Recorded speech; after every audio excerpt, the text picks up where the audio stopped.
राधा स्वामी जी। संगत जी, वैसे तो जिस विषय पर आज हम बात कर रहे हैं ऐसी सिचुएशन बननी नहीं चाहिए, लेकिन कई बार कुछ सत्संगी ऐसी गलती कर बैठते हैं जिससे ऐसे हालात बन जाते हैं। ऐसे हालात देखने वालों को बिल्कुल भी अच्छे नहीं लगते। आज शेड में क्या हुआ, इस वीडियो में आगे उसी पर बात करेंगे। संगत जी, वीडियो को देखते देखते आप इस चैनल को सब्सक्राइब जरूर कर दें और वीडियो को लाइक भी कर दें। हुआ कुछ ऐसा था, आज पंडाल में एक सत्संगी की सेवादार से लड़ाई हो गई। लड़ाई इस हद तक आगे बढ़ चुकी थी कि दोनों एक दूसरे के साथ हाथापाई करने को तैयार थे, लेकिन और सेवादार बीच में आए और दोनों को शांत किया। मुझे तो सेवादार में कोई भी गलती नजर नहीं आई, क्योंकि सेवादार तो अपना काम कर रहा था। हुआ कुछ ऐसा था, जब हम पंडाल में आए, जो सेवादार थे वह संगत को सत्संग सुनने के लिए बिठा रहे थे। जैसे कि आपको मालूम ही है कि सबसे पहले शेड के आगे से संगत को बिठाते बिठाते पीछे को आते हैं। तो अभी आगे से शेड खाली थी, तो एक सत्संगी आया और एक खाली कॉलम देखा और उसमें बैठने की जिद करने लगा। सेवादार ने समझाया कि पहले आगे से शेड को भरना चाहिए, फिर पीछे को आएंगे, लेकिन वह सत्संगी मान ही नहीं रहा था। ऐसा नहीं कि उस सत्संगी की एज बहुत ज्यादा थी, मेरे हिसाब से उनकी एज 45 से 50 के बीच में ही होगी। फिर भी सत्संगी मानने को तैयार ही नहीं था। उसने तो एक ही जिद लगाई हुई थी कि मैं इसी कॉलम में बैठूंगा। फिर दोनों एक दूसरे पर गुस्सा होने लगे और बात आगे बढ़ती ही चली गई। मैं एक बात जहां पर कहना चाहता हूं, जो सेवादार होते हैं उन पर बहुत जिम्मेवारी होती है। वह जो भी काम कर रहे होते हैं वह संगत की सहूलियत के लिए ही होते हैं। हमने तो सत्संग ही सुनना होता है, चाहे आगे बिठाएं चाहे पीछे बिठाएं।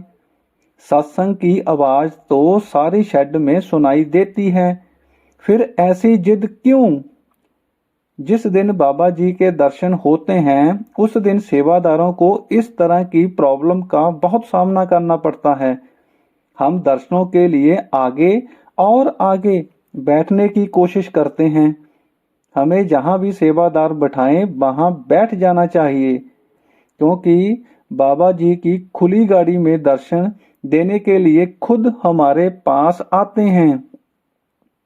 इसी भागम दौड़ को खत्म करने के लिए ही बाबा जी ने खुली कार में दर्शन देना शुरू किया था। लेकिन फिर भी कुछ संगत इस डिसिप्लिन को तोड़ने की कोशिश करती है।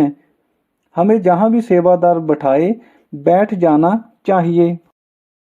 फिर कुछ सेवादारों ने उस सत्संगी को समझाया कि आप यहाँ पर क्यों नहीं बैठ सकते, और फिर जाकर वह सत्संगी माना और सेवादार ने जहां पर उनको बैठने के लिए बोला था वह वहां पर जाकर फिर बैठे। अगर पहले ही इस बात को मान लेते तो ऐसी सिचुएशन कभी भी पैदा नहीं होती। एक बार पहले भी ऐसा हुआ था। एक सत्संगी पंडाल में किसी बात को लेकर सेवादार से जिद करने लगा, लेकिन वह जिद पूरी नहीं हो सकती थी, तो सेवादार ने उसको मना कर दिया।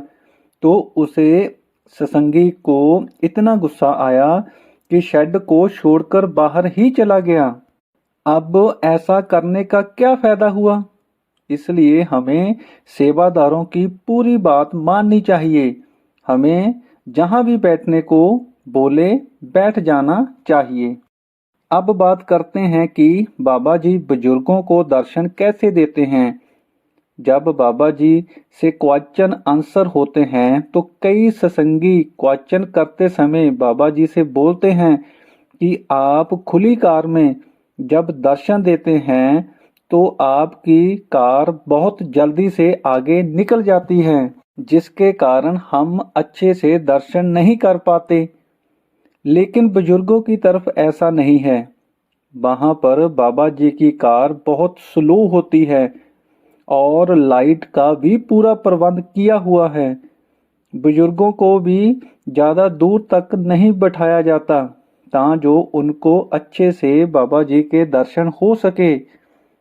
वहां पर जब बुजुर्ग दर्शन करते हैं तो ऐसा लगता है कि बाबा जी सभी सत्संगियों से आंख मिलाकर आगे निकलते हैं।